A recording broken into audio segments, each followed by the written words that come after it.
And greetings. Happy Friday. Welcome to the Steve Deace Show here live and on demand on Blaze TV, radio, and podcast. Steve Deace here with Todd Erzin and Aaron McIntyre. They are still there defending the realm against the never-ending invasion of wasps. We're going to be joined in a few minutes by our friend and colleague Jill Savage for the Deace Group. She is down there in Dallas where they have not just wasps, but literally everything else.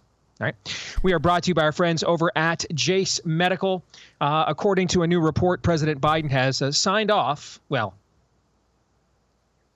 whoever's actually running the country has signed off on a highly classified plan that would shift America's nuclear strategy to focusing on China as a nuclear threat, which they probably are. But did you know that we also outsourced over 80% of our production of antibiotics to China? So that was not smart. Make sure you and your family are prepared just in case the next time, hey, that's horse dewormer. You can't take that. Oh, I know we just gave it a Nobel Prize for all of the people it actually saved, but disregard that now.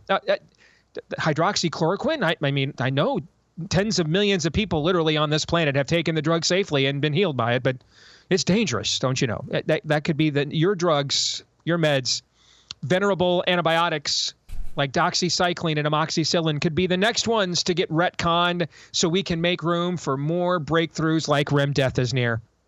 Make sure you're prepared. Get yourself the Jace case from Jace Medical right now. You'll get a discount if you use my last name, Deace, as your promo code at the checkout. Promo code Deace at the checkout for the discount at Jace Medical or Jace.com. Just keep it simple, J-A-S-E. Jace.com is where you want to go, /Deace. Jace.com/Deace. Jace.com/Deace. Use the promo code Deace at checkout for the discount. Coming up next hour, it'll be time for Feedback Friday. After the show, we'll do another overtime. If you're not a Blaze TV subscriber, we are rolling over our biggest historic discount ever, 40% off an annual subscription to Blaze TV, which you can take advantage of if you go to blazetv.com/Deace, blazetv.com/Deace, and use the code Steve40, code Steve40 at blazetv.com/Deace. Make sure that you don't ever miss any of the exclusive content we do here at Blaze TV. So we'll do the overtime after that show. But let's get it started, as we always do on a Friday. It is time for the Deace Group.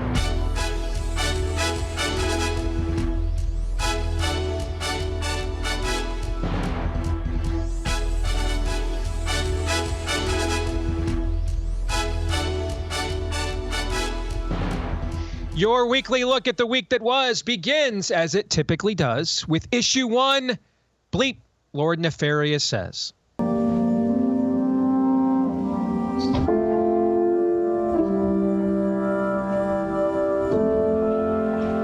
This is a physical intimacy as well as an emotional intimacy.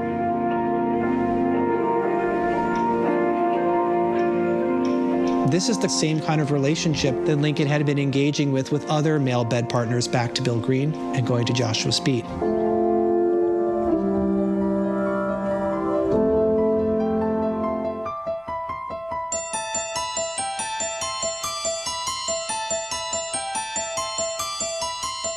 Think about this. When I was a kid growing up in Nebraska, being gay was illegal. Still technically illegal. Out of my face now! Ooh, that was very rude of you. Get the out of my face! Do you want to go to jail? Sir, ma'am, I don't really know what to call you. You're done, man. I'm done. Get the police, you just insulted me. Well, listen here, pal. I mean, you are going to go to jail. And I could tell the police to get you. I'm vegan, so don't say that. Listen. Told me, man, you really get the out of my way right now. Okay, yeah, we'll do that. You do not have a release. I will sue you. You talk about extreme. This is, I think, one of the reasons why in this election, I actually have the endorsement of 200 Republicans who have formerly worked with President Bush, Mitt Romney, and John McCain, including the endorsement of former Vice President Dick Cheney. Dick Cheney, Darth Vader, voting for the Democrats should be a wake-up call to everybody. Vice President Harris, want to give you your time to respond, but I do want to ask, would you support any restrictions on a woman's right to an abortion? I absolutely support reinstating the protections of Roe v. Wade. Will she allow abortion in the 8th month, 9th month, 7th month? Come on. Okay, would you do that? Why don't you ask her that question? Why don't you answer That's the problem. I wish that my son, Aiden Clark, was killed by a 60-year-old white man. And I bet you never thought anyone would ever say something so blunt. But if that guy killed my 11-year-old son, the incessant group of hate-spewing people would leave us alone. There are people who will never be, shall we say, inclined to support Democrats because of they just have a different orientation toward women, people of color, LGBTQ. You know, they just are not ever going to be there. So say that's about like 30% or something like that. Everything he does is despicable. The reason why it doesn't end his career is because his supporters are just as despicable. Our norms are a promise that we will not allow this department to be used as a political weapon. Well, I have to say, Aaron, this was much more in line with a Friday the 13th than last week's montage. All right. So let's get to it. Jill, ladies first, and you're the guest. All right. First question, therefore, goes to you. What was the most vile and disgusting thing that you just witnessed? And please tell us why. Well, it really feels like that was the death of the West montage that Aaron had laid out there for us. And it's actually difficult to pick out what is the worst one of all that, because we hit on a lot of these topics all the time, right? Is it the trans? Is it the abortion? Is it just going through and having no real rhyme or reason, like why they are actually going out there and making these the points that they are really trying to hit on, other than what you guys always say on this show? And it's just demonic, bro. Like everything that I looked at in that video with the dude like yelling at the journalist there on the man on the street stuff, like you want to have it one way, but you can't come around and justify like, oh no, you have to take me seriously as a dude dressed up in all the women's clothes. But I think still, if I had to pick out the one thing, it's still going to be the abortion stuff, because that is ultimately what everything comes back to, that if you can't actually go out and fight for life, fight for the children that are still in the womb at the 7th, 8th, 9th month of pregnancy, like Donald Trump was asking Kamala Harris, that to me is still the worst, because you know that those babies could live outside of the womb. And if we're not going to go and protect them, then the rest of that stuff really just falls downstream. Amen. Todd Erzin, what say you, sir? I think it's going to be Nancy Pelosi. Because she's right on her everything else in most montages and the things we talk about on the show. The fact that she can say whatever she said, 30%, I think. Basically, the other 70% are the dad of the 11-year-old boy who was killed. She gets it. This is why she can be Nancy Pelosi the way she is Nancy Pelosi. She understands who we are to our very core. And if that number, if she had to say if she had to say 50%, 60%, 70%, now her gloss on it, they just don't like LGBT, blah, blah, blah, blah, blah. But there's just not enough people that she has to contend with to be in fear of her job. She's right. She knows us far better than we know ourselves. And that's why she wins all the time. So when we talked about this, I can't remember if it was yesterday or Wednesday, listening to the clip again, I think I had the wrong context. All right. I thought she was referring at first to 30% of Republicans. And so my position was, wow, I mean, that's their attempt to be moderate nowadays. Only 30% of our opponents are terribles. But listening to the clip again, Todd, I think I had it wrong. I think she's talking about the entire populace there, not just people voting Republican. I think she's saying still rookie numbers. Yes, we need to pump those up. I completely agree there, Mr. Wolf. But I think, Todd, she's talking about 30% of the populace, not 30% of Republicans. That's what I think. So I think I was wrong before. She said 30% we can't get, but we're quite confident we can put the rest of you in a trance. And she's right. She's absolutely right. Aaron, feel free to get high on your own supply. So I think it would be the father, for those of you listening, I'm using air quotes, the father in Springfield, Ohio, but we beat that dead goose yesterday. So I'll go to probably the runner-up here. In any reasonable time, this would be the main thing. Look at the context of the baby killing conversation in the debate. Donald Trump, true, he appointed the justices to overturn Roe v. Wade. True, he made the right decision on Amendment 4 in Florida this go-around. Those are two very good things that are objectively true. I think it's also objectively true that he has been trying to run a pro-choice campaign this time. So in the midst of that, as the backdrop, this is a pro-choice guy who made the right decision on Amendment 4, happened to appoint the justices who overturned Roe v. Wade. He, on that debate stage, went further balls to the wall, pro-life, than any other Republican party, any Republican presidential nominee in my memory, even more so than 2016, when he put the onus on Kamala Harris there. Hey, 7th month, 8th month, 9th month, are you going to allow abortions there? And my worst of the week this week is Kamala Harris just saying, come on. Yeah, we expect numbnuts, nitwits to just not be prepared. But think about what she's saying. She has no answer. She has no answer whatsoever. Coming from Donald Trump, of all people, on the life issue of all issues. That is the worst of the week. Talk about demonic. That is probably the most demonic thing this week. Completely agree. Let's get to the exit question. On a scale of 1 to 10, with 1 being how prepared Trump appeared to be for a 3-on-1 pile-on at that debate, and 10 being how prepared Lindsey Graham always is for a 3-on-1 pile-on. Rank this week's level of total depravity, Jill. Some of your best work. 10. Thank you. Todd? 10.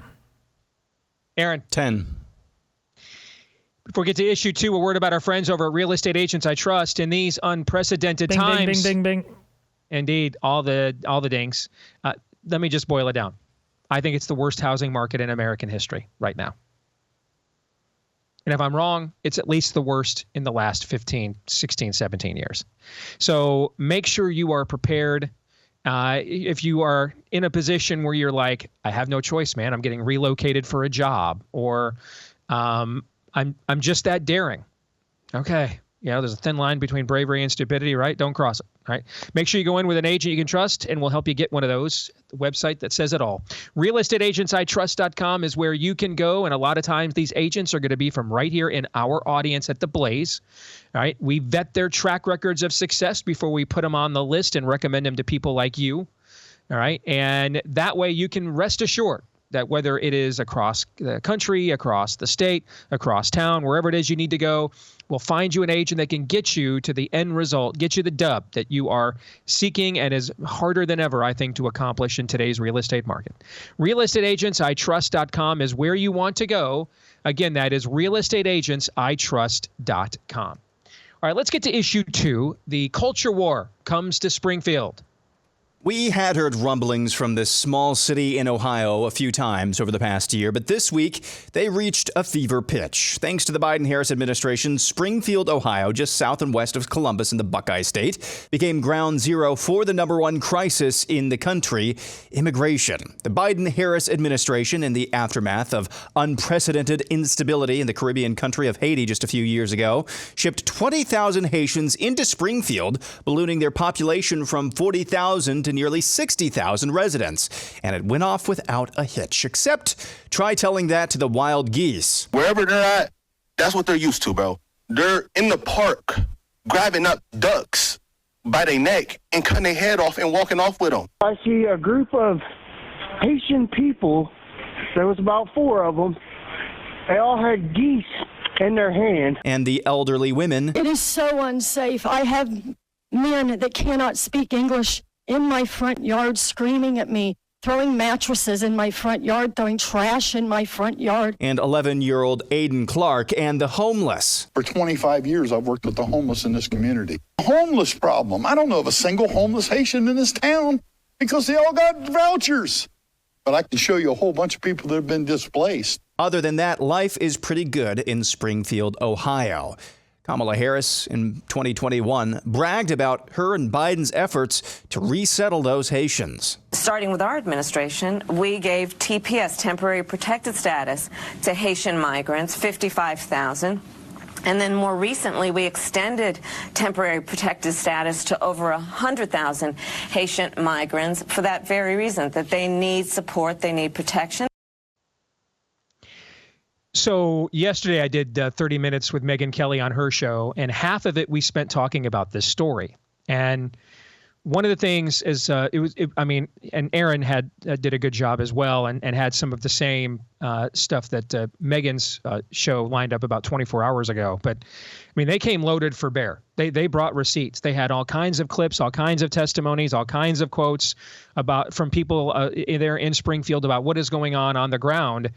And as I was listening to, sitting here, listening to Megyn and her team just line this up for us to discuss, and it dawned on me, something clicked, and I ended up saying this to Megyn on her show yesterday. If what prompted corporate media, enemy media, to respond to this at all is all of our cat memes, okay? Those cat memes were all being posted on X. Guys, you know what that means, right? If they can see all of our cat memes on X, it means they saw all of the clips from the townsfolk and what they're actually saying to the city council and the local media that we're posting on our same accounts. They can see all of that too. Which means also they're willfully, wantonly deciding not to see it. They could investigate all of these things. They could send a reporter there. They could send a group of reporters there. They could investigate all of these things, verify them all if they wanted. But they don't want to. Which brings me to the first question. Todd, I'll go to you first. What one word do you think sums up this story thus far, and why? Thanos had it right. The word is inevitable. This was a choice. We all collectively made it by forsaking our citizenship in the name of comfort and ease. It can't not be this way, the way we are currently living. It can't. There's a Republican governor. This is a safe red state. It's happening there. We want to laugh tracks, California, New York. It's happening there, and it's on purpose. And then we have in Aaron's montage how the Attorney General says it will not be weaponized. It's weaponized every single day, and we're okay with it because this weekend, in the face of all this, all the football stadiums will still be full. We have different priorities, and being a citizen isn't close to being one of them. Aaron. Yeah. Yes. This is, that country music song, Try That in a Small Town? Yeah, there it is. I forgot about that song. Yeah. Whoops. They tried it in a small town. Yep. Whoops. That didn't go right. Let's just pretend that song never happened because of everything Todd said. There's never consequences. Listen. 3 of the 4 states. Now, Ohio is a reliably red state, but Wisconsin, Pennsylvania, Michigan, Ohio, Rust Belt states. What do all 4 of those states have in common? I'm going full Todderson now. What do all 4 of those states have in common? They voted for Donald Trump for president in 2016. Yeah, they also have blue blood football programs. Maybe take Wisconsin out of there. No offense, but I'm sure Todd agrees none is taken. But finish your point. Go ahead. We're just so distracted. There's anything and everything that's more important, apparently, than this. I guarantee you that father of Aiden Clark loves him some Buckeye football. I guarantee you that. And this is just anything to get the drip, drip, drip. Just a little pinprick. I'm becoming comfortably numb. We're just so addicted to anything and everything. That is not the main thing. Try that in a small town. They tried it in a small town, and hey, Governor Mike DeWine, let's throw $2.5 million at the Haitians. That's basically the response. It's just nauseating. I'm not sure what's more nauseating, watching this type of thing happen and knowing the real reason behind it. And I'm glad that it's being made an issue. I am glad for that. Make no bones about that. I'm glad for that. I mean, heck, this op from the right about the cats, they had Democrats cheering last night. We're not eating cats. We're not eating cats. Heck, inject that into my veins. But good grief. Knowing Todd is on the money. The real reason behind this is because there are too many men, not just too many men. That is the baseline of man in this country, is Aiden Clark's father.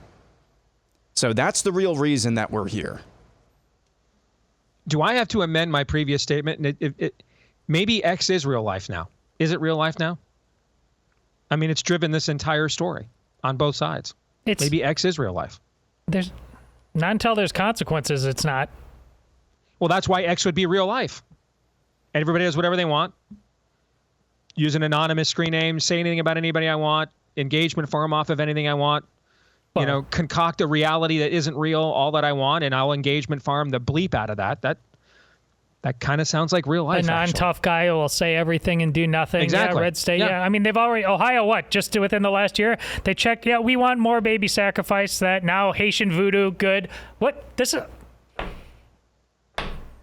a red state? Apparently it's one of the reddest. Jill, your thoughts?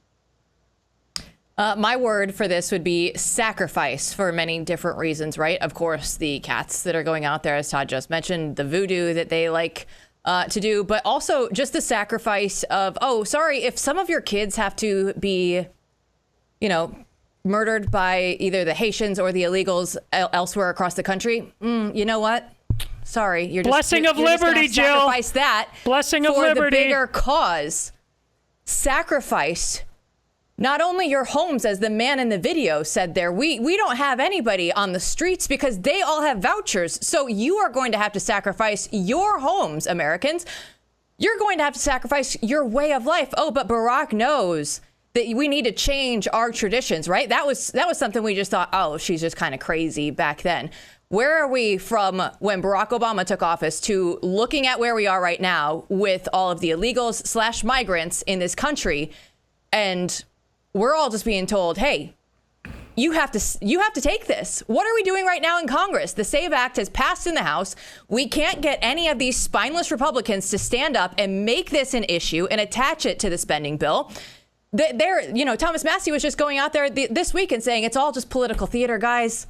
They're not going to do anything. And, the SAVE Act is only legal people in this country can vote in federal elections. We have to have a fight about that. And the Democrats, no, that's not happen. That's not going to happen.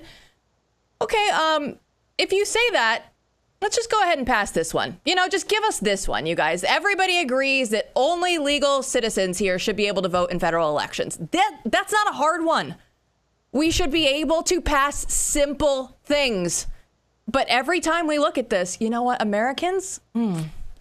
You're just going to have to sacrifice for the good of the country, for the betterment of this. You know what? Because America, we really don't like you being the lone superpower. So what are we going to do? We're going to take 150,000, according to Kamala Harris, Haitians from the poorest country in the Western Hemisphere, and we're just going to ship them and put them right into your communities. And we're just going to see how that works out. Can you still maintain that dominance that you had? Or is it just going to be a little sacrifice from everyone? Let's get to the exit question here a little early because I want to make sure we have enough time to ponder everybody's answers. Okay. What is the ultimate outcome of what do you think the ultimate outcome of the Springfield story is going to be? And so, Jill, let's do this snake draft style. I'll go back to you first. What do I think the ultimate outcome is? I think that eventually the citizens will just get fed up and start pushing back. That's my ultimate hope for what happens in Springfield, because if you can't take back your community of 60,000, well, this is the petri dish. If they can do it here, it's going to continue, right? Are we going to close the border, right? They talk a big game about it right now. No. So this is the line in the sand. So what is the ultimate outcome for the good of the country? I hope that people rise up and actually just start taking their communities back. Todd. I want to hear everybody's before we react. The ultimate outcome is going to be Europe. There's something drastically has to change. If just a couple weeks ago, and I know this town because this is Carlisle, semi-rural, and look what happened to me there. If a white guy went down to that pond, even if he was homeless and down on his luck, strangled a duck, they'd be arrested and charged, and animal cruelty narratives would be all over the place. Mm-hmm. That's the Attorney General. Justice will not. We all know the exact opposite is true. There are two different versions of what justice is. There's the one that the woke version that Nancy Pelosi relies on. Again, this is why she's right. And then there's the bare few patriots who know if they do what was just saying a generation ago, they will be arrested, called all the names. Guys, it's going to be Europe. Just be honest about this. We gotta stop being stupid. This goes nowhere good. Mike DeWine's not going to make sure anything different happens. Come on, we got to stop lying to ourselves. Pardon me, I thought you were done, Todd. No, Aaron. You're fine. Yeah, virtually nothing. I think this is probably going to be out of our ecosystem within the next week, if even that. I go to Minneapolis. They broadcast the Muslim calls to prayers, in the morning and the evening there. That's how this always goes. That's another version of Todd's Europe answer.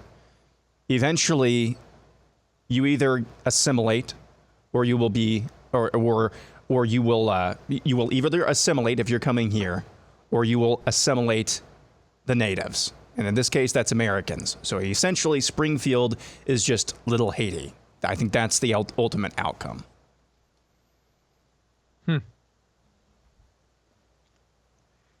The thing, the three of you just, laid out really what are the only two options.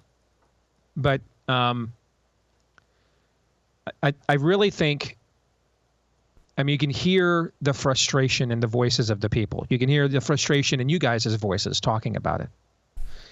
And I absolutely believe, and this is my greatest fear, frankly, and I've articulated it before, but I absolutely believe that what you're seeing here is on one side, the spirit of the age says what Todd said about Nancy Pelosi. There's no one to stop you. There's no one to oppose you.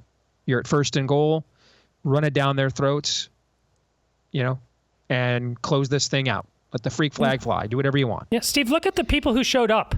They were all desperate and down on their luck. You know who didn't show up? People who look like us. They're too comfortable. They don't care. They don't think it matters. Oh, they want to make sure their kid gets murdered by a white boomer instead. So there was one person who showed up and looked like us, and it was Aiden Clark's dad. Correct. And then I think the spirit of the age is saying to the people like the ones that showed up to vent their frustrations, you're right. No one is coming to help you. There is no agency here. Your votes don't matter. All these Republicans you voted for, they don't care about you. You're a means to an end. You're on your own here. And I think that we are being provoked into that kind of a scenario. That's what I think. And I think if we don't do something soon that is radically peaceable within the conventional system, I've just read a history book. I know how this ends. There's never been. I don't think I've said this entire calendar year. So let me say it now. There has never been in all of human history a peaceable mass transfer of wealth, property, freedom, and liberty within a population from one segment to another. It has never happened in all of human history. And I can promise you, it never will. It never will. More in a moment.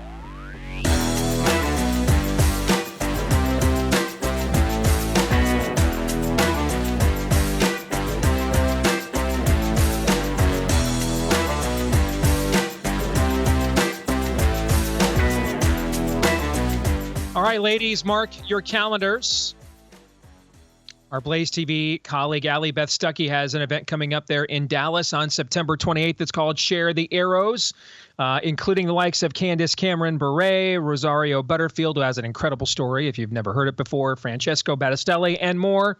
Lots of different price packages, anywhere from general admission to the premium all-access package and several options in between. It's an opportunity for powerful teaching, encouraging fellowship, inspiring worship.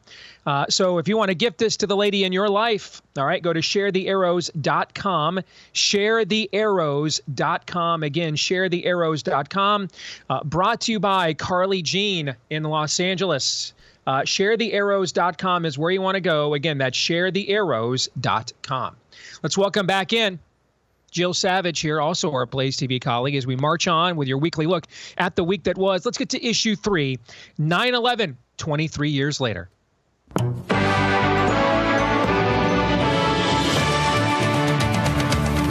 No bull. Michael Jordan hints he'll return to the court, this time as a Washington Wizard. Extensive coverage in this hour. There is something in the air. 8:01. Let's get to the top news stories of the morning. For that, we turn to Ann Curry. Because now we have a camera. Katie Matinell, thank you so much this morning. Good morning, everybody, again. For the second time in 2 weeks, the U.S. has lost an unmanned spy plane over Iraq. For additional tax cuts? He sure has. In fact, if you can believe it, this morning, he's already been asked about it. Before dawn this morning, he was out jogging. Reporters said, how about more tax cuts? He said, I'm not going to talk about it now, but he did hit. He might talk about it later today. Now here's Tom Brokaw with a look at what's coming up tonight on NBC Nightly News. Thanks, Ann. Tonight, 3 numbers that could save your life. 911, 190 million calls each year, but you won't believe the problems we find.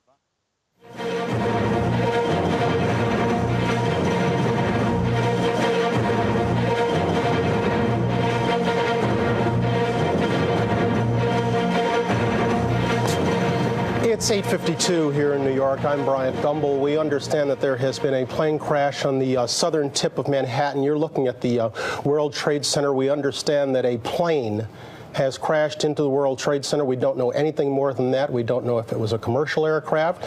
We don't know if it was a private aircraft. We have no idea how many were on board or what the extent of the injuries are right now. We have, I understand, an eyewitness on the phone right now. Sir, good morning. This is Bryant Gumbel. Could you give us your name? Yeah, my name is Stuart. Stuart, where are you right now? Listen, hold on just a moment. We got an explosion inside. Tell us what you saw. The building's exploding right now. You got people running up the street. Okay. I'll tell you what's going on. Okay, just put Winston on pause there for just a moment. Okay, the whole building just exploded some more. The whole top part. Okay. The building's still intact. People are running up the streets. Am I still connected? Winston, this would support probably what Libby and you both said, that perhaps the fuselage was in the building that would cause a second explosion such as that. Well, that's what just happened then. That certainly. Yeah, people are running up. We're getting word that perhaps. Okay, hold on. The people here everybody's panicking.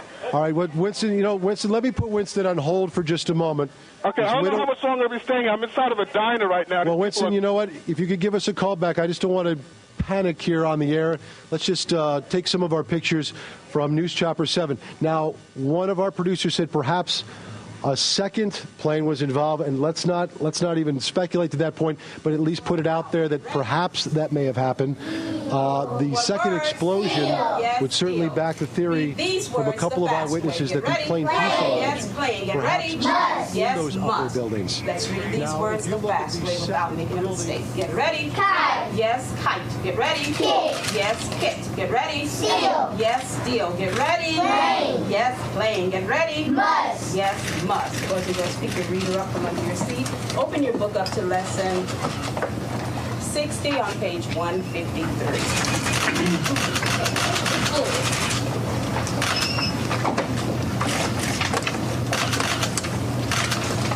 At the count of 3, everyone should be on page 153.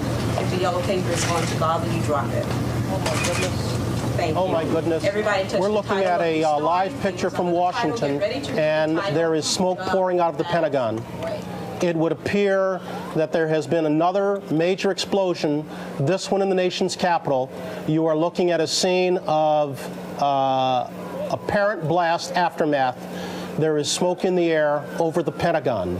We don't know whether this is the result of a bomb or whether it is yet another aircraft that has targeted a symbol of the United States power, but there is smoke pouring out of the Pentagon.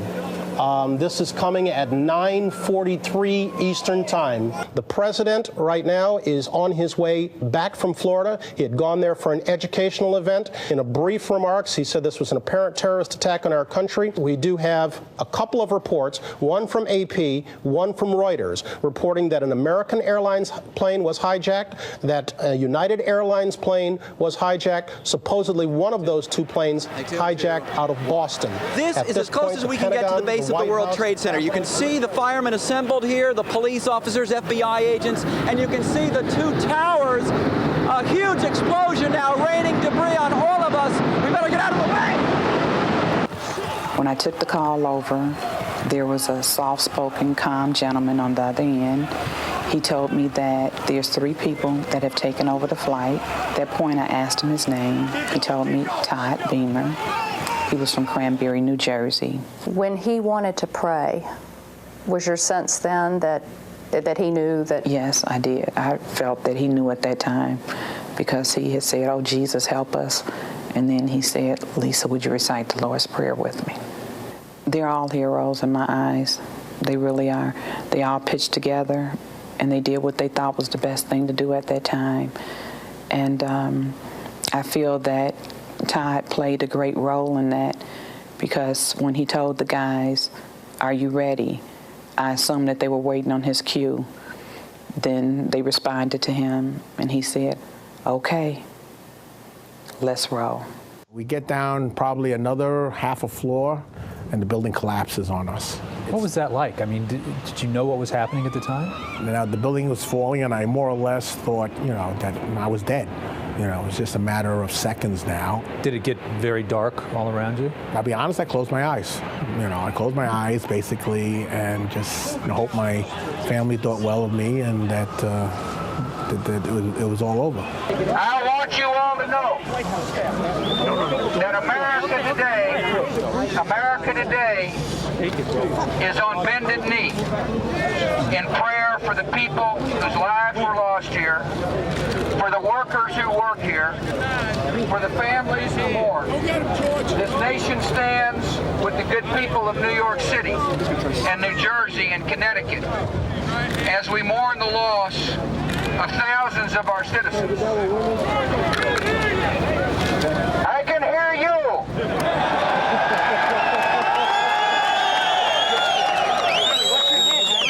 I can hear you.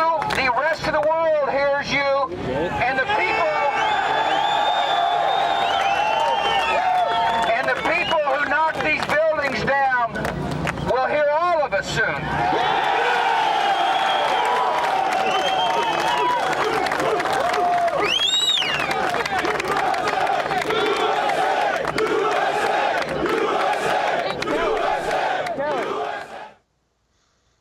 All right, so first an exit question to the panel here. What would happen if we had a 9/11 today? Aaron. How is that going to impact the Super Bowl?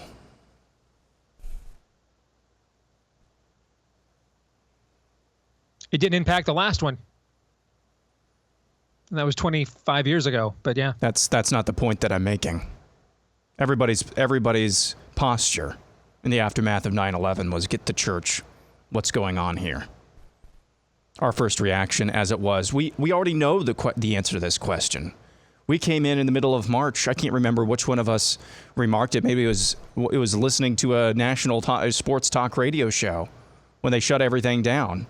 There are people coming in, people calling in, speculating, hey, how is this going to affect the Super Bowl? How is this going to affect XYZ? We already know the answer to this. Mm-hmm. Just Jill, go on, couldn't be I'm sorry. bothered. Jill, if we had a 9/11 today, what would happen? We're so divided compared to, what we were back then. We were actually able to come together. But what we've been talking about this entire show is they've tried to divide us. They have successfully done it. And what would we do? We'd move on. You know how I know that? Because 2 months ago today, they shot Donald Trump in the head. And Nobody's demanding answers. Correction, in fact, they shot him in the air. They shot him in the air, Jill. Not in the head. Yeah, they did. That a lot of Twitter well-known wanted to tell me that. attached to your leg. Yes, go ahead, I'm sorry. To the head, you guys, the DeSantis supporters that are on Twitter this morning trying to come at me and saying, oh, they shot him in the ear. You guys, crooks tried to shoot Donald Trump in the head. He tried to kill him. And here we are 2 months later saying, oh, no, the ear is not a part of the head, Steve. You messed that one up. It's no big deal. Okay, so the Mike Johnson led committee that's supposed to be looking into Donald Trump has already come out and said, according to the other committee, the parallel investigation that's run by Eli Crane and Corey Mills, they have been notified. They're not doing anything before the election. Their first official meetings have been pushed back until December, you guys. They're too busy trying to get reelected than to try and figure out what happened in Pennsylvania that day when Donald Trump got shot in the head. So what would happen if we had a 9/11, the religion of peace? Well, the Democrats would start the war this time. That'd be the only different thing. Oh, I think there's another angle to this we're overlooking, but Todd, I'm going to give you a minute to see if you'll come up with it. But go ahead, give me a quicker answer if you could. We're running out of time. Aaron absolutely is over the target. Secondly, we would obviously, no matter who did it, we would make sure Ukraine has all the money it needs. We would instantly do that because that's imperative. And thirdly, the Pope would remind you that this is just another way of getting to God. Yes, that's good. That was a great answer. This would tear the right apart, guys. I mean, I think we all know how the left would react. It would tear the right apart. Okay. The loss of institutional trust on the right, which is completely justifiable, but it would tear the right apart. And a significant portion of the right would immediately assume this was an inside job by warmongers to drag us into wars. You'd have major platformed people on the right that would absolutely buy into that based on how many times they've been lied to about everything else. You'd have another group that would fall into kind of the traditional pro-military, we're America bitch, paradigm.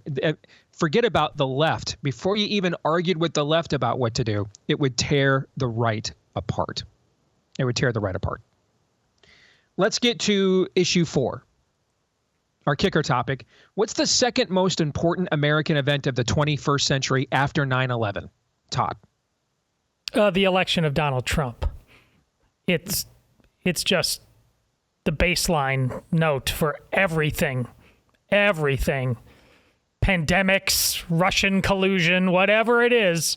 It has been the sun and moon and stars for a decade. It's Donald Trump obviously breaking people's brains. It is, I wish I didn't. I mean, that's not anointing him. That's not deifying him. It's just what it is. Way to grift, Todd. Appreciate that. Aaron, go ahead. It's the election of Barack Obama. We wouldn't be having the conversations about Donald Trump that we have if our response to Barack Obama, an avowed cultural Marxist, who was basically the biggest virtue signal. This was America's attempt, 7 years after radical Islamists killed thousands of us. Hey, we're not actually racist, guys. That was a major reason why he got elected. He was just a gigantic virtue signal. But even more than that, he was a cultural Marxist. And our response, the right's response to that was John McCain and Mitt Romney. That's why you got Donald Trump. Your answers kind of feel like you and Todd's answers feel like a two-parter, right?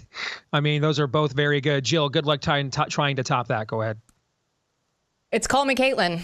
Bruce Jenner. If he was the world's greatest athlete as the man, and we all thought that trans was a mental illness before, as soon as Bruce came out, made it mainstream, ever since then, we have never looked at it the same way.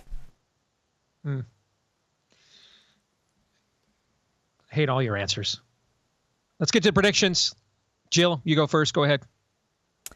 Well, the Federal Reserve will lower interest rates for the first time since COVID next week. And it's good news, bad news. The good news is I think that Donald Trump will get elected. The bad news is I think it's because the economy will be tanking in October and November. So you won't have any money. But I think Trump gets elected.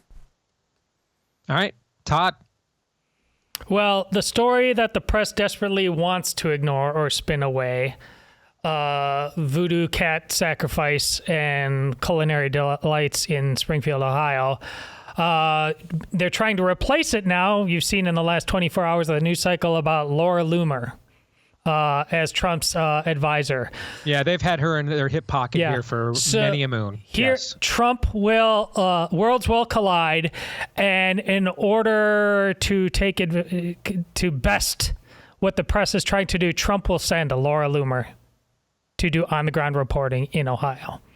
You can almost see Marjorie Taylor Greene on X yesterday, basically trying to save Trump from Laura Loomer by going public with her angst on that. You can almost just kind of sense that. But Aaron, go ahead quickly, you, sir. There will not be a consequential October surprise this year. Wow. That would be something. I mean, are the script writers just done? Are they tapped after the year we've had? They've got nothing left. They've already. It's either going to come in September. It's either going to come this month or in November. Wow. It's not a very big window, I understand. Well, I mean, that's about the Comey letter window from 2016, right? Yep. You know, the election's on the 5th, so you've got several days of news cycles there that something could occur in November. You're right about that. This is, you know, since I'm not in the home studio today, this prediction is a long distance dedication to Todd. I'm going to have the Detroit Lions beating the Kansas City Chiefs in Super Bowl 59. So football marches on.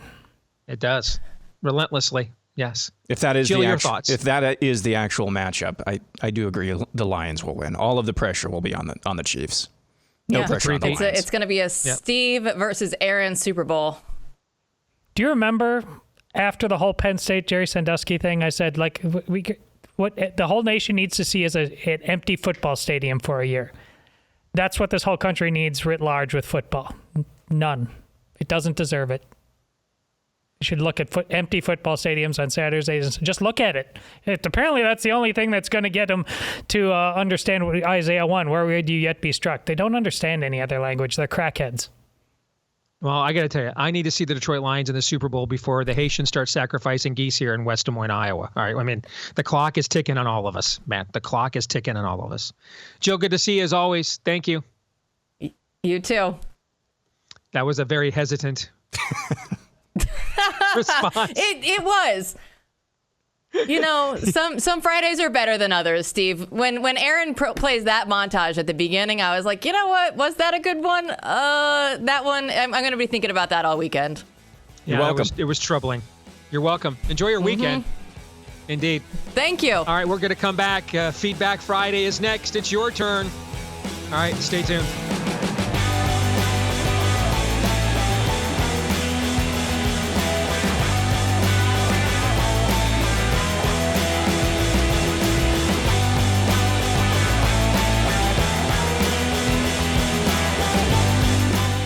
All right, we're back here with Hour 2, live and on demand on Blaze TV, radio, and podcast with Todd Erzin and Aaron McIntyre. I am Steve Deace. You can let us know what you think about what we think via the stevedeace.com inbox. Email us there, steve@stevedeace.com, DEACE.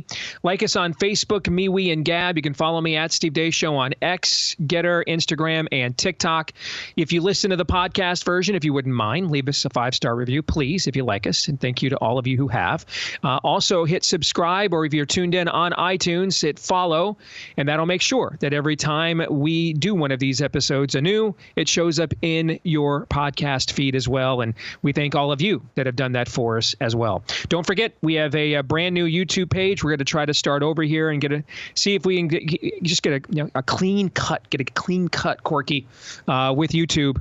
After all the censorship we have suffered. So go to youtube.com/Deace Show. If all of you would go there and subscribe, I would love you madly, to quote the great Jim Morrison, who's dead now. Deace Show is where you can look for on YouTube. That's youtube.com/Deace Show. But just because Jim's dead doesn't mean he's not right about a few things. youtube.com/Deace Show. That's youtube.com/Deace Show. That's where you can go for our brand new YouTube page. If you want to take part in the parallel economy, you can go to our friends at Patriot Mobile. Get the same coverage you get from the corporations that hate your guts, but you don't have to give them the money, and instead can support a company that supports your values as well.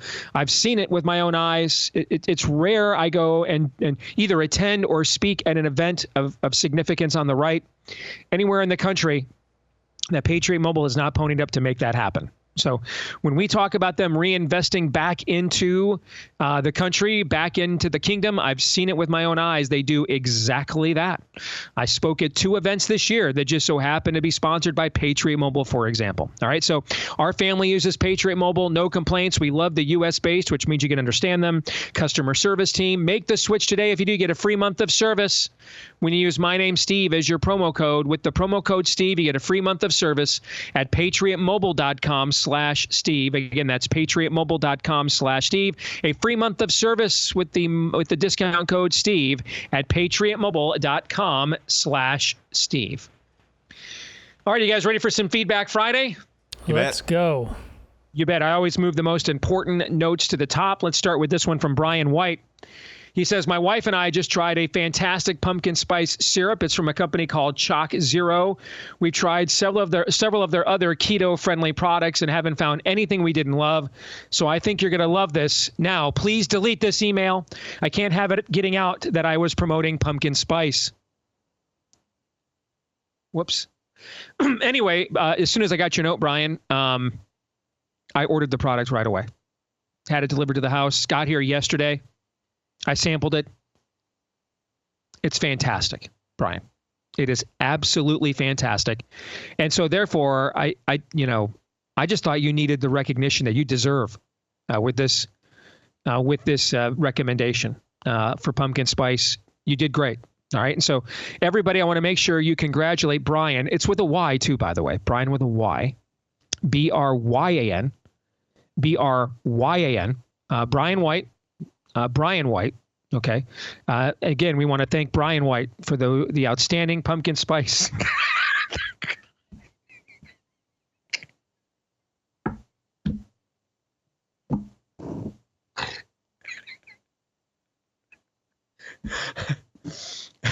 That's great. What? Oh my gosh. See, this is why you want to be a BlazeTV subscriber so you can see this, okay? I just looked over at my screen as I'm congratulating Brian White. Again, Brian with a Y. Very important to note that in case you know Brian. If you know Brian White, you know the Brian White in this audience who is an aficionado of low-carb Chalk Zero products. Do me a favor, give him a helmet sticker and an attaboy from me. He deserves the recognition here for an outstanding recommendation. But anyway, if you're just tuned into the podcast or listening to the audio of this, what you missed is when I looked over at the screen, Todd and Aaron just ejected. They were gone. I just went out to the garbage. I was out at the garbage, and I was just throwing the dude code in there because it obviously doesn't matter anymore. Very nice. Very nice. I'm gonna chalk it up to you guys were invaded by a swarm of wasps and you had to eject. Well, that's still true. Are you guys still seeing wasps? Seriously? Oh, yeah. Was that one earlier? I saw you looking up at the ceiling. After this show, there's been one hovering over my head. Yeah. Oh, man. This is just, it's absolutely ridiculous. We've had wasps. This has been a legitimately anomalous bad year for wasps. I mean, we've had wasps trying to build a new home in our new fence in our backyard. Bella went to Target the other day to try to find some wasp spray, and they were all cleaned out. They didn't have any wasp spray because I think other people are having the same issues. Just a really wet spring, warm summer, perfect scenario for wasps. And, you guys are really good. You guys will send me 20 suggestions of what to do. Just understand, I can't do any of them. I don't own the building. I don't have access to the grounds. I cannot do any of them. It's, I couldn't if I wanted to. My son-in-law, by the way, when he's not soldiering, he does pest control for a living. He'd come out here and do this for me every day if I asked. But I can't. I don't own the building. There's nothing I can do. It would be a violation of my lease. Somehow it doesn't violate the owner's side of the lease to risk my life. Somehow that doesn't work, which is why we're going to get the hell out of that building as soon as we can. But it's not an easy thing. I mean, we've got a 6-figure studio sitting in there. That's not going to be an easy move. So we're working on that. So. All right. Let's get serious now. All right. Let's get serious. I mean, and not tongue in cheek, we're going to get serious now. Okay. Debbie in Indiana writes, I am of the baby boomer generation. My daughter's 43. My granddaughters are 23 and 15. So last Saturday night, my daughter, her fiance, and her 15-year-old daughter and I went out for pizza. I'm old-fashioned, and so they like to push my buttons about being old-fashioned. My daughter's fiance decided to ask me a question that I guess they have been discussing amongst themselves recently. The question is, if I'm by myself out in the woods, and there is a bear and there is a man, who would I want to run into as a woman? My answer, well, the man, of course. The fiance thanked me for agreeing with him on the answer. However, my daughter and granddaughter picked the bear. I was shocked. Their reasoning? The bear will maul them, kill them, and eat them, but it will be over and they are dead. The man, there are so many freako men out there that the odds are good that he will do horrible things to them and try to make it last.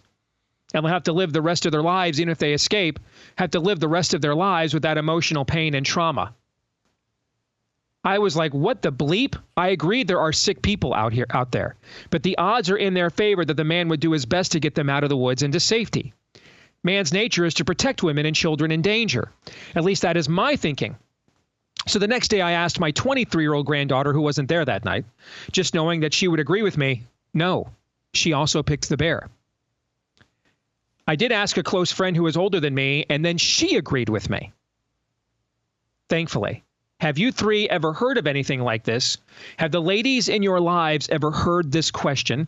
I was absolutely flabbergasted. I would think any decent man would be shocked by this, to think that females are starting to think this way. What happened with believing a man will help and protect you when you are in danger? And I just wonder if you guys are as shocked by this as I am. Again, that is from Debbie in Indiana. Oh boy. Guys, we could do an entire show on this email right here. So who wants to take the first crack at it before I give my thoughts? Yeah, this was a big thing on social media, especially on X a few months ago, was this very question.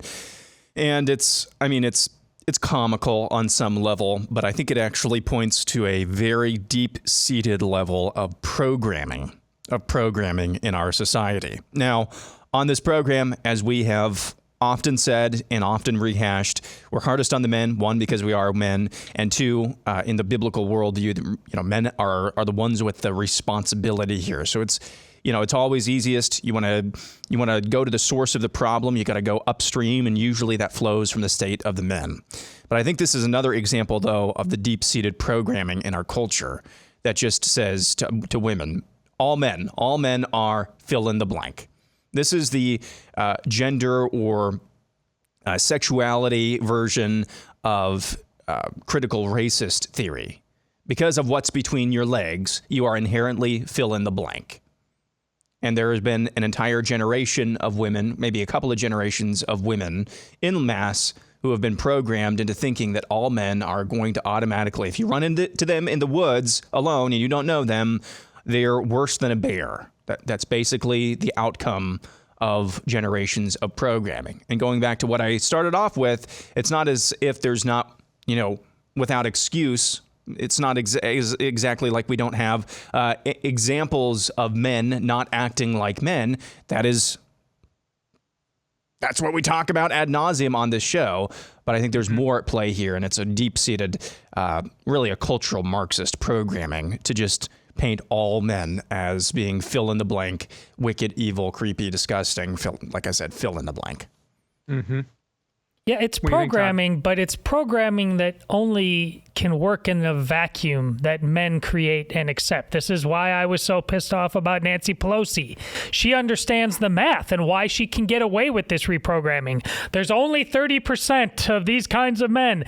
She's probably being generous, okay? There's probably way, way fewer.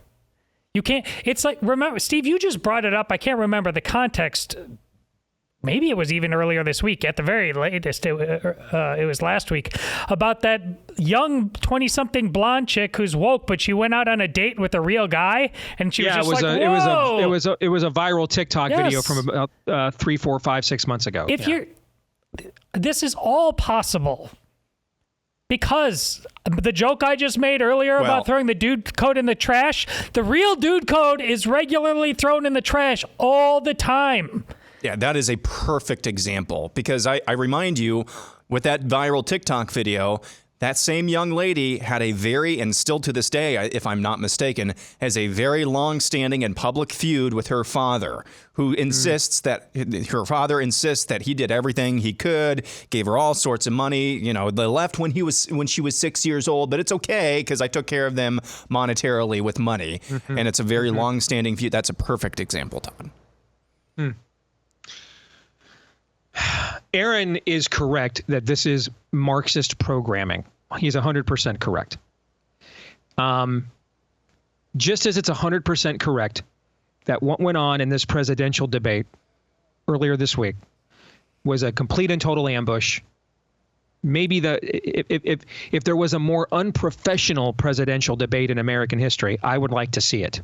Okay. And completely and therefore totally unfair. You sense a but is coming. But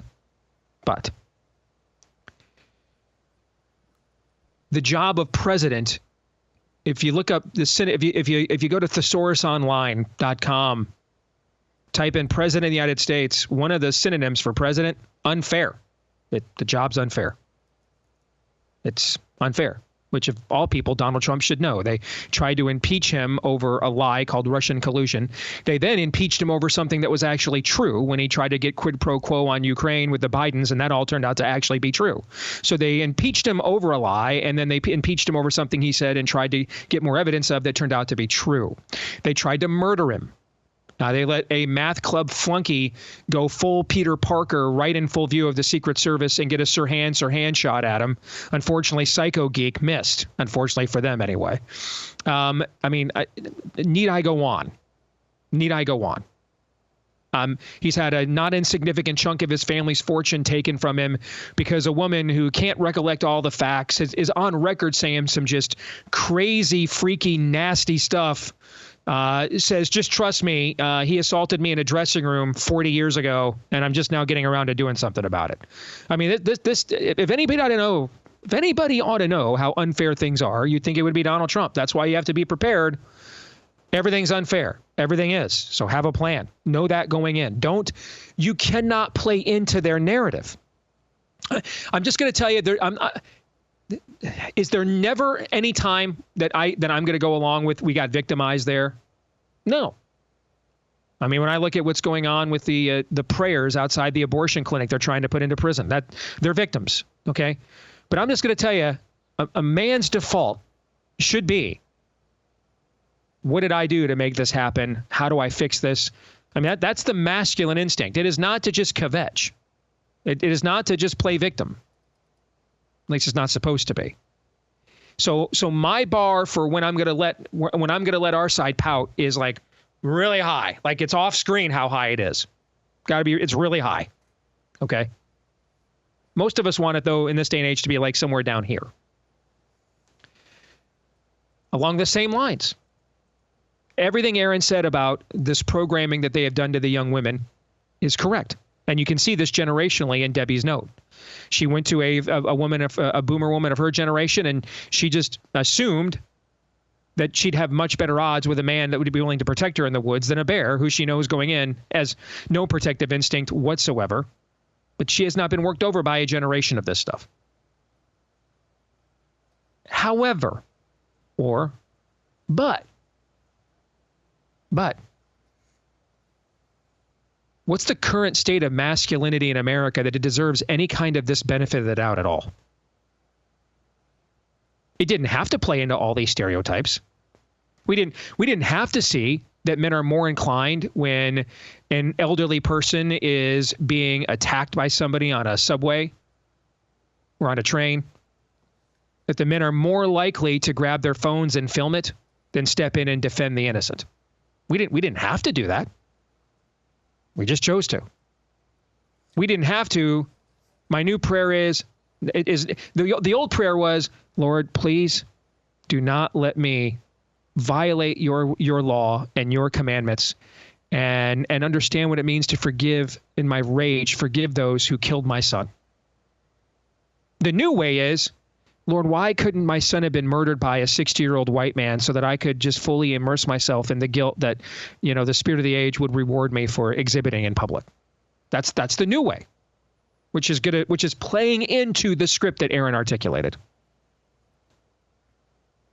And frankly, too many penis bearers, not men, males, do play into the script, and way too consistently. And there's too many families. I know. I grew up in one of them. That most of the time, if the old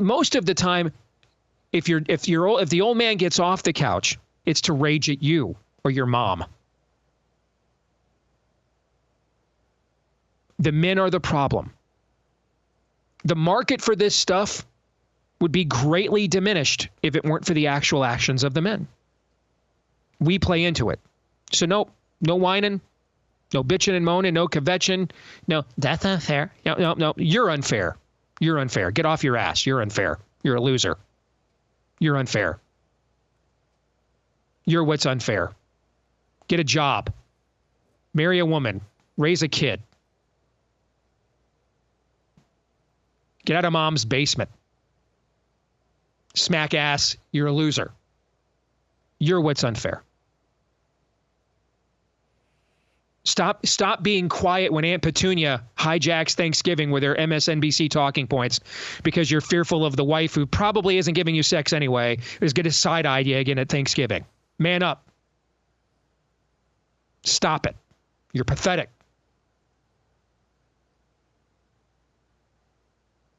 And I'm probably talking to you.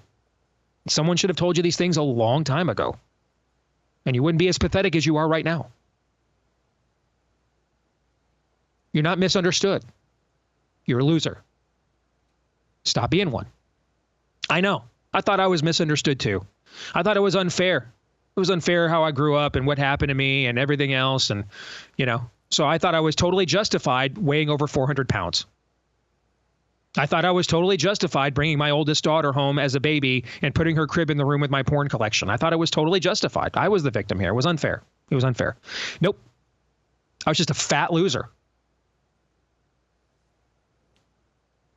That's all. I was ahead of my time. I'd have been weak and gay. Now back then I was just weak.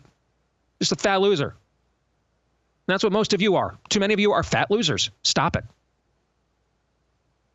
Stop being fat and stop being a loser. Doesn't mean you have to have washboard abs or be completely svelte when you're 50 years old. But no, you shouldn't be wearing a 4X shirt. Stop it. Close your pie hole. Walk the neighborhood. Get off your ass. Put the controller down. Stop it. You're a loser. Stop. No one respects you. It's not, maybe if my wife gave me more sex and liked me more, I do more. No, it's if you do more, she'll do those things. You have it backwards. You're the problem. You're the loser. Stop. I can't believe my son talks to me like that. Well, he has no respect for you. He shouldn't. Can't blame him. You're the problem. Stop being the problem. It's you. Yeah, I'm talking to you. You. Stop. You throw a rock into a pack of dogs, the one that yelped is the one you hit. Stop it. Stop shacking up with her. Stop not having a job. Stop having mom do your laundry in between cans of Code Red. Stop. Stop with, yes, dear. Stop. Just stop. Stop biting your tongue. Stop swallowing the bile. Stop accepting complacency. Just stop it. You're a loser. You are the problem. The man in the mirror. Take a nice, long look. I've had to do that many times in my life. And by God's grace, that's what stopped me from making even worse mistakes than I used to make before I had God's grace in my life. I'm sorry that too many of us, myself included, did not have dads that could do this for us. Or they could only do one side of the equation. The tough love part I just gave you, they could do that. But then when you did the right thing, when you rose up, when you hit the mark, they were never satisfied or never affirmed the fact that you were now ready to be the man God created you to be. I know there are legions of men in this audience and in every audience and everywhere in America that have a generational soul wound from dad. or lack thereof. I know. I've mentioned before over the years, Chuck Colson, I got to interview him before he died, and he told me that the one common denominator doing prison ministry for decades is when you went into maximum security prison, everybody there either didn't know who their dad was or he was in prison too. I know. But here's what I also know. The wife you have now or want to have, the kids you have now or want to have, they don't deserve you being a loser because your dad was. So stop it. Break the cycle. Do better. Stop being a loser. You're better than that. If you weren't, I'd leave you alone. If I didn't know it, I'd leave you alone. My wife married a 400-pound mailroom clerk. The idea that my life was going to turn out at all the way that it has 27 years ago when we got married wasn't anywhere on the docket. Frankly, I kind of question her decisions. All right. Stop. I got kicked out of college because I didn't attend a class for an entire semester. Just never went to one class. Played Super Tecmo Bowl instead. Not even a lie. Straight up truth. Did that instead. Got kicked out for it. So I put myself into a pretty deep pit. I weighed 400 plus pounds. If I can stop being a loser, or at least less of a loser than I used to be, so can you. So stop it. Stop. You know you want to stop. I know you want to stop. Well, today's the day you're going to stop. And don't worry about, can I do this for the next 5 or 10 years? Today, you're going to stop being a loser. And then tomorrow, you're going to get up and you're going to stop being a loser again. And then you're going to do it the next day, and the next day, you're going to stack those days. You're going to stop being a loser. Stop it. You're not a loser. You have an immense amount of untapped God-given potential there, not the least of which to protect and defend and provide for his precious creatures that, like you, were made in his image. So just stop. Stop. I didn't say it was easy, but it is that simple. Stop it. There's one dangling participle I think we need to talk about here real quick, if we can. Sure.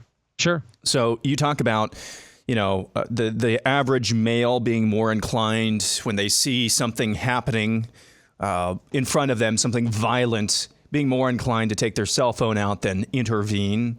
You talk about, throwing a stone into a pack of dogs, and the one that yelped is the one that you hit.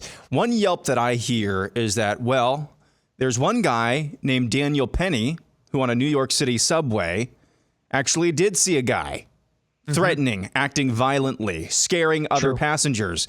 And so he decided to act upon his instinct and intervene. And now next month he's scheduled to go on trial, and he's staring down 19 years in prison. Thank you, Alvin Bragg, in the Manhattan District Attorney's Office.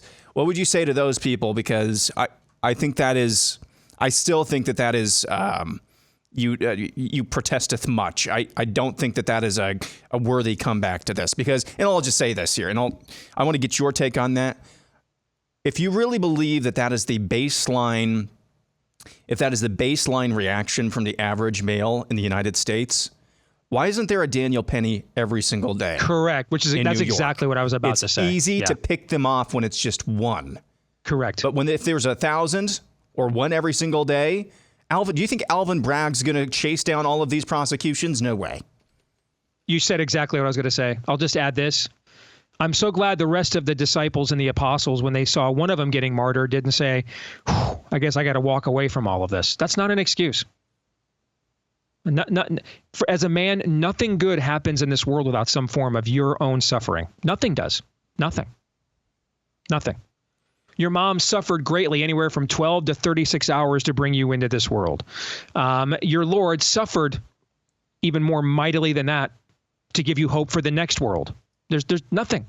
There's nothing you will have. There's nothing you will accomplish of any greatness that doesn't have some risk and some possibility of suffering. Absolutely nothing. Nothing.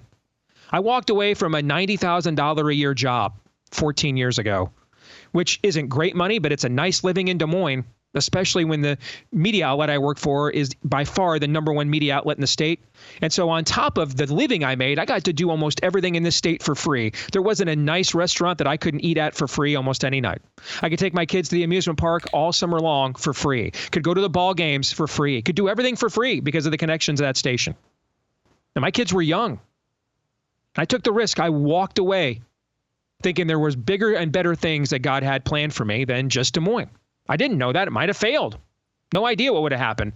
I had no contacts beyond this at all. None. Took the risk. Here we are. Could have blown up in my face. Had no idea how it was going to go. My career got started because I got tired of being a mailroom clerk and doing agate highlights at 2 a.m. for the agate page in the sports section for high schools I've never even heard of. So I called up Mason City High School one day, pretended to be a reporter, and interviewed the team and did a feature story on him and filed it. They were pissed that I did that, the paper was. But the story was also so damn good, they ran it on the damn front page. Man, nothing will happen without some risk, some potential of failure, and some understanding that suffering may be involved. Nothing great you will do. Nothing. You ask her out, she might say no. You ask her to marry you, she might say no. You get her pregnant, she might have a miscarriage. Nothing. There's nothing you can do. Nothing that's safe, that's worthy of doing. Nothing. And I know it sucks that we're the first generation of men who collectively did not have fathers who taught this to us. I know. But that is no excuse to ruin the next generation. None. So let me tell you what your dad did not probably. There is nothing worthwhile that you will ever want to accomplish as a man that comes with no risk, no potential for failure, and may not include some form of suffering. Nothing. Absolutely nothing. So just absorb and absorb that now and accept that now. That's reality. Aaron, your math there lays out my Nancy Pelosi principle perfectly. And it's what I've been saying before. The people come back to me why they're anonymous on Twitter. It's because of who they are and what they'll do to me. You have it exactly backwards. It's because you're willing to be anonymous that they understand they can do this to you. If it's everybody on that train besides Daniel Penny as a man decided to stay anonymous. If they were just men and joined him, the world is totally different everywhere. Correct. That's it. Correct. They're going to indict 9 or 10 people for sticking up for the old man, the elderly old man. People of various races and socioeconomic persuasions. Nope.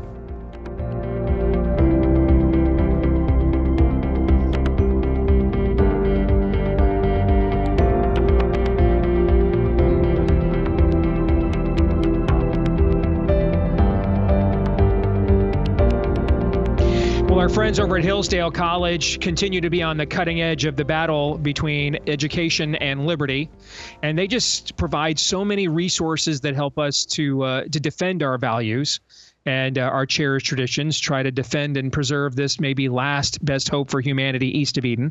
And one of their practical tools that they offer is the Hillsdale College Podcast Network. Shows by the likes of Larry Arnn, who, of course, is the head over at Hillsdale, the Radio Free Hillsdale Hour. You can also get their online courses podcast, too. So just a cornucopia, a wealth of information to keep you informed. An informed citizenry is a weapon, particularly against what we're facing right now from the spirit of the age. So if you want to subscribe to what we think is going to be, we hope, maybe just your second, with us being first, your second favorite podcast with the Hillsdale College Podcast Network, just go to daceforhillsdale.com. It's on all your major platforms, or you can go to daceforhillsdale.com, F-O-R, daceforhillsdale.com. All right, let's continue on with some Feedback Friday. This is from Timothy Hall in Barry, Alabama. He writes, "You three were an acquired taste." Yes, we are. And many never end up acquiring it. All right. But like a drug addict, I couldn't stop. And now I listen to every episode. I find I don't have to pause as often these days when Todd or Aaron goes off on a rant that challenges my presuppositions for what manhood should look like. And Steve has been so depressing for at least 6 months now. I think that's a compliment. Okay. But you guys helped the Lord change my life. I needed someone to verbally get in my face and help me to man up. You three doing this for me helped to change my life for the first time as an adult. My wife and 2 boys are going to church. My wife is reading scripture on her own in an effort to learn them for the first time in her life. My boys, 8 and 11, are having conversations with me and my wife about God, about Christ, about salvation. And this is due to what you guys have done on your show and how you challenged me to man up and own up to having a personal relationship with Christ. I needed this. I'm a Protestant, and I even needed Todd as a Catholic to learn some of the how and why behind an adult version of a Christian life that isn't wimpy, because I just don't see it in too many other places. So thank you guys from the bottom of my heart. Keep it up, and God bless you guys and all of your families. And again, that's from Timothy Hall in Barry, Alabama. And all I've got to say to Timothy, your note is exactly why we do what we do. And the way that we do it. That's exactly why. It's frustrating. You know who also was frustrating? The best teacher I ever had, Mr. Zimmerman, Rogers High School. Very frustrating. Was very hard to please. Never seemed like it was ever good enough. Scared and intimidated the heck out of me as a freshman. By the time I was a senior and getting straight A's in AP English, I was now his teacher's pet. I had earned his respect. He raised the bar, raised the standard, made me a better person, made me a better young man. But he was also very frustrating. Best coach you ever had, very frustrating. But then when you met the standard, best friend you ever had, best defender you ever had. Yeah. That's how this used to roll. Okay? I know it doesn't anymore. I grew up the same way. I didn't grow up with this stuff modeled to me either. But that is no excuse to trash the next generation. We can and must be better. And that's why we do what we do, and why we do it the way that we do it, for stories like this one right here. And notice what happened. Wife's life is changing. Kid's life is changing. Reach the men, reach the culture, reach the world.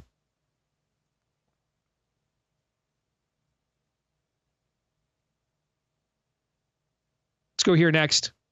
I've been a professional pilot for over 25 years, including 20 years on active duty in the U.S. military and 4.5 years flying with a private company. I far exceed all advertised qualification requirements for any of the legacy air carriers, like American, United, Delta, and FedEx. Even though I am melanin deficient, I still attended the Organization of Black Aerospace Professionals held in Memphis back in August, along with a lot of other pilots who happened to be men with a melanin deficiency. I met with recruiters at a legacy commercial air carrier during the event who happens to be a publicly traded company and U.S. government contractor. I have had an application at this air carrier for over 10 months with no movement, explanation, or response. It was announced on August 23rd that the air carrier I applied for hired 11 pilots from the Organization of Black Aerospace Professionals, most of whom do not have my same pigmentation. And OBAP, I should say, is not the only organization like this. There is the Women in Aviation International, National Gay Pilots Association, Professional Asian Pilots Association, and Latino Pilots Association.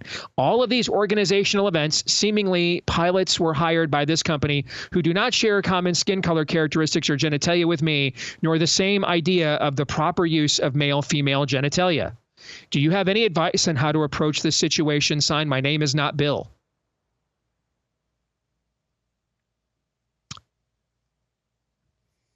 I do. But I'm going to tell you, you're not going to like it. And when I put these emails together, I had no idea they were going to, these pieces of feedback were going to be a seamless garment here. But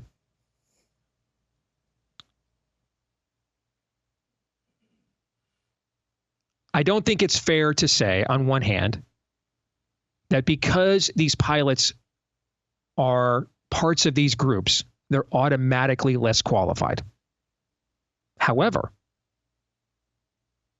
I am commanded to love my neighbor as I love myself. So I wouldn't want to be instantly profiled that way, so I won't do that to anybody else. However, it's at least implied in these organizations that the most important qualification is your genitalia or melanin level, which therefore opens you up to people drawing the conclusion that you may be less qualified because you fit an agenda. Now, as for people that are actually in the industry,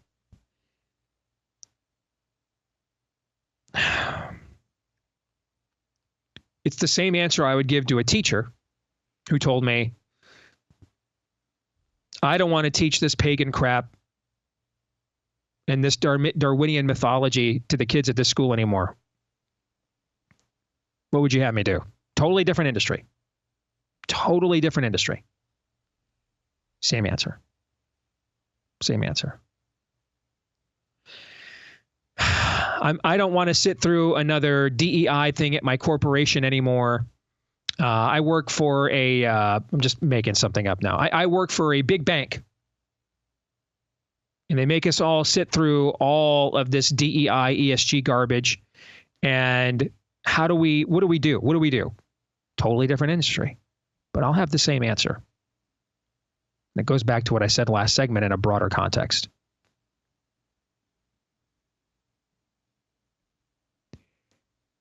As men, we will accomplish nothing of any significance that doesn't come with some risk, some fear of failure, and some suffering.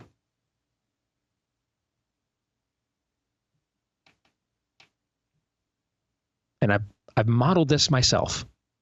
I walked away from a comfortable job to go out on my own with no contacts, no relationships, and let's just see what happens. I think the COVID narrative is BS, but I'm not entirely sure. And if I'm wrong, I'm never working again. And I shouldn't. Because I was responsible for information that would have harmed people during a dangerous pandemic.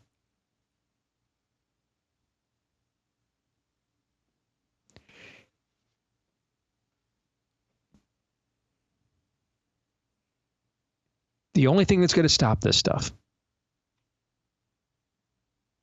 is enough people from the inside saying no to it. And that's whether you're in a teachers union, that's whether you're at some Fortune 500 company who's bankrolling Pride Month every year. And that's whether you're, my name is not Bill, decorated airline pilot. That's the only thing that will stop this stuff. Nothing else will do it. There is no form letter you can send, no note or speech you could give. That the wording has just been missing that would cause them to reconsider what they are doing. Until the ratio of the suffering that we are willing to endure exceeds the level of suffering that they are willing to put upon us, nothing else will change. I know that sucks. I am sure your name is not Bill. You have worked for decades to build the career and resume and reputation you have. It sucks. I'm sure if you're that frustrated government school teacher, all you want to do is help kids get equipped with the skills God gave them to go become productive, well-adjusted human beings.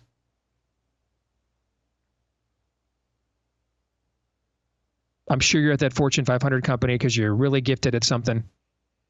And all you want to do is get paid well for helping the company do well and not be a cog in a pagan machine. I'm sure that's the case. But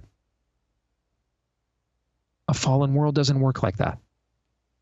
There's not always, and frankly, almost never, a comfortable solution. There isn't anything that's risk-free. There isn't.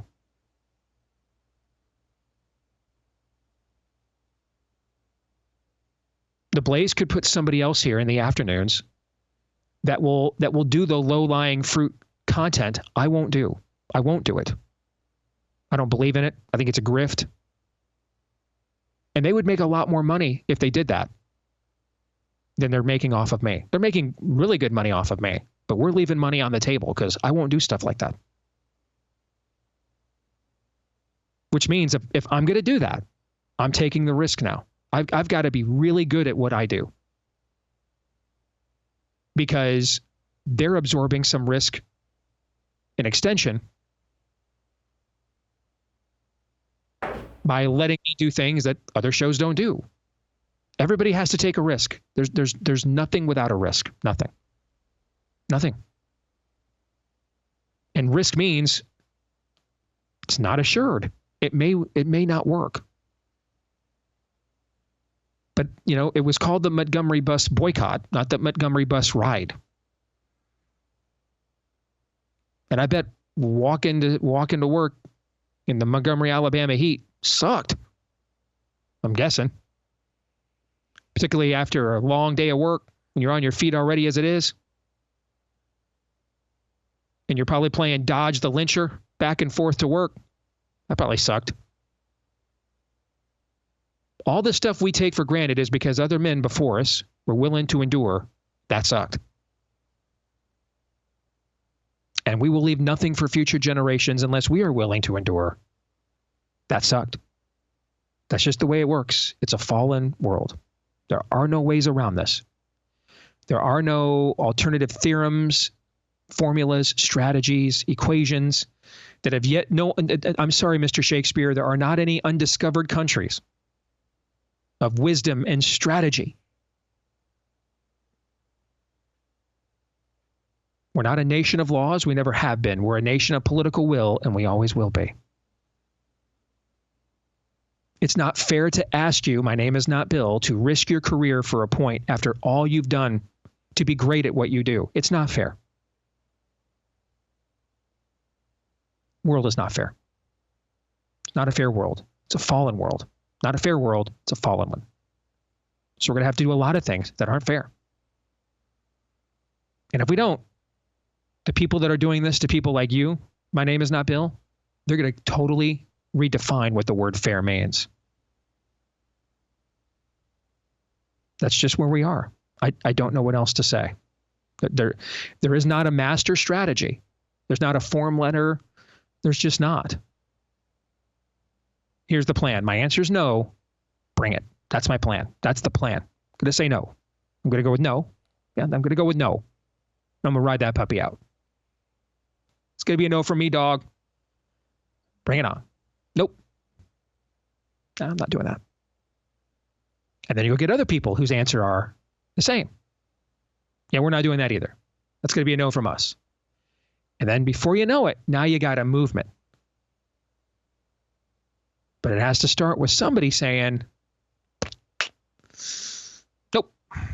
Yeah, I'm going to say no, I think. But thanks.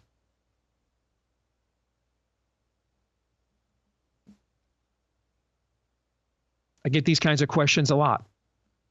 And sometimes Joan of Arc gets burned at the stake, guys. Sometimes St. Peter gets crucified upside down. But you ever notice? We remember his name. Nobody knows the name of the people who crucified him. Weird. Huh. Weird how that works. Crucifier is no legacy. Crucified, everybody knows that name. Everybody knows something about that guy. Don't hand out any awards at the end of life. Live the most comfortable life. Nobody gets an award for that. No medal of comfort. No medal of no risk. Huh.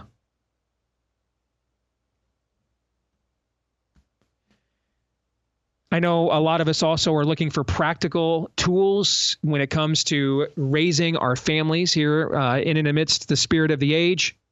Our friends at Focus on the Family have been that kind of a tool for decades now. They're on their second generation of equipping families, particularly families of faith, to stay on the narrow road in times of tumult and chaos, which is basically where we're living right now.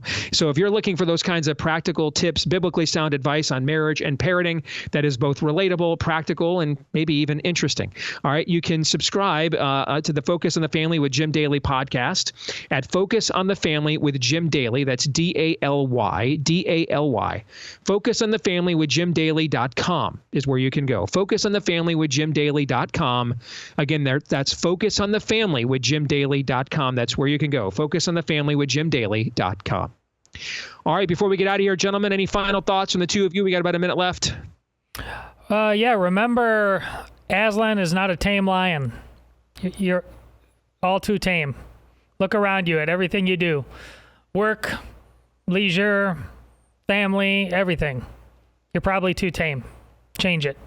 And a lot will change after that. Yeah, I think you can have one of two reactions in the conversations that we just had in this hour. One is paralysis, saying, I know what needs to be done, but I'm overwhelmed. The other reaction is just, well, there's three reactions. One is paralysis. One is just giving up and saying, I'm never going to be able to live up to that. I'm never going to be able to expect more of myself. Or the other one is what you articulated in the first segment, Steve. It's just, today, I'm not going to be fat and lazy. Today, I'm not going to be a loser. And then you just start stacking those days. You know, that's basically the Christian walk. It's not a week by week, month by month thing. It is sometimes moment by moment, but definitely day by day. And with God's grace, his mercies are what? New every morning. Amen. The man that wrote the New Testament, most of it said he had to die daily after all. Romans 8:28.